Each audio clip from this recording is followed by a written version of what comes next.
Pagkatapos nga pong manalo ang Golden State Warriors sa kanilang game nito laban sa Washington Wizards, magpapatuloy ngang muli ang kanilang road trip kung saan sunod nga nilang makakalaban ang Boston Celtics na isa sa pinakamalakas na team sa Eastern Conference. Kaya hindi na nakakagulat bakit sobrang dehado na naman ang Warriors sa magiging laban next game. Hindi pa rin naman dito maglalaro sina Seth Curry, walang Stephen Curry, walang Al Horford at maging si Moses Moody, hindi katulad sa Boston na merong kumpletong lineup.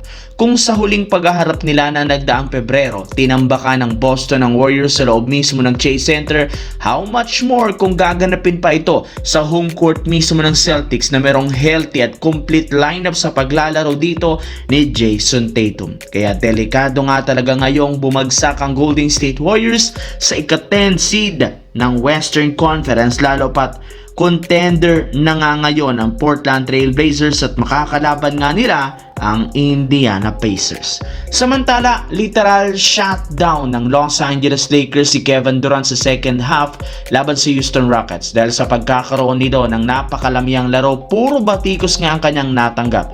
Ayon sa mga ito, tuluyan na nga pong ipinakita ng Lakers ang pinakakahinaan ng Rockets, especially ni Kevin Durant. Kita sa kanilang game, hirap na hirap nga itong makagawa ng pasa sa tuwing dino-double team siya. Turnover after turnover nga ang nagawa nito na rason bakit sila na outplayed ng Lakers sa second half. Maging si Durant hindi na rin naman naiwasan pang panghinaan ng loob matapos ang nangyari. Simula nang i-double siya ng Lakers, mas ginusto na lamang nga niyang mag-set ng screen para sa kanyang makakampi.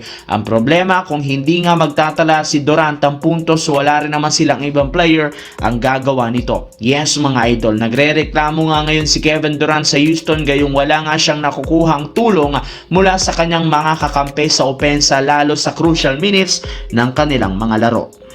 Sa kabilang banda, kung inyong ang titignan ng kasalukuyang standings nga ng Western Conference, nakabalik na naman sila sa Lakers ng ika-third seed sa West, kung saan malaki ang tsansang magkaroon sila muli ng home court advantage sa first round. At kung sakali mang manatili sila dito bago matapos ang season, posibleng makatapat na naman nila ang Minnesota Timberwolves. Ibig sabihin na kailangan nga ng Lakers mag-expect ng pipisikali na naman sila sa isang 7-game series. Kung inyong ang matatandaan, natalo nga ang Lakers sa kanilang first round series nitong nagdaang season since hindi nga nila kinaya ang laki at physicality ng Wolves. Pero ibang-iba ang lineup ngayon dahil simula nang makuha nila si Marcus Smart at DeAndre Ayton, mas lalong lumakas ang kanilang depensa. Sa tuwing nasa loob nga si Smart, talaga namang nakikipag-agawan ito. Natulungan rin naman niya na maging maayos ang pwestuhan ng mga manlalaro sa depensa. Kaya may ilang mga analyst ang saludo sa pagkuha ng Lakers kay Smart dahil aminado nagbalik ang championship defense ng Lakers. Gamit ang depensa nito, halos lahat ng mga best player kagaya ni Jalen Brunson ng Knicks, Anthony Edwards ng Wolves, Jamal Murray ng Nuggets at si Kevin Durant na shutdown. Kaya malinaw, posibleng si Smart ang huling susi para masungkit nila ang titulo.